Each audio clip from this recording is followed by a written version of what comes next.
গাজীপুর জেলা কারাগারে বন্দী শ্রীপুর উপজেলা শ্রমিক লীগের সাধারণ সম্পাদক শেখ জহিরুল ইসলাম মৃত্যুবরণ করেছেন।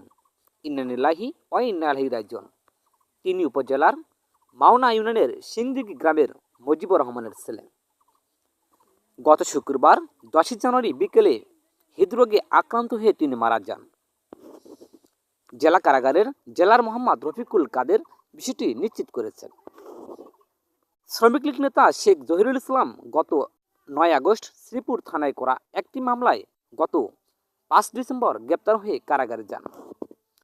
জেলার মোহাম্মদ রফিকুল কাদের বলেন, জহিরুল ইসলাম ডায়াবেটিস সহ হৃদরোগে আক্রান্ত ছিলেন। শুক্রবার বিকেল 4টা 20 মিনিটের দিকে কারাগারের ভিতর জহির বুকে ব্যথা অনুভব করেন। বিষয়টি জানানোর পর তাকে তাৎক্ষণিকভাবে কারাগারের ভিতরে হাসপাতালে ভর্তি করা হয়। সেখানে তার অবস্থার অবনতি দেখে উন্নত চিকিৎসার জন্য শহীদ তাজউদ্দিন আহমেদ মেডিকেল কলেজ হাসপাতালে নেওয়া হয়।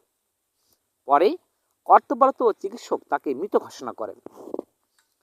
ময়নাতদন্তের প্রতিবেদন পাওয়ার পর মৃত্যুর সঠিক কারণ জানা যাবে বলেও জানান ওই জেলার শহীদ তাজউদ্দিন আহমেদ মেডিকেল কলেজ হাসপাতালের আবাসিক চিকিৎসক কর্মকর্তা ডাক্তার শেখ ফরহাদ বলেন, বিকেলে শেখ জহিরকে তারা মৃত অবস্থায় হাসপাতালে পান। ধারণা করছেন হৃদরোগে আক্রান্ত হয়ে তিনি মারা গেছেন। তবে ময়নাতদন্তের প্রতিবেদন পাওয়ার পর মৃত্যুর সঠিক কারণ জানা যাবে বলে জানান ওই চিকিৎসক।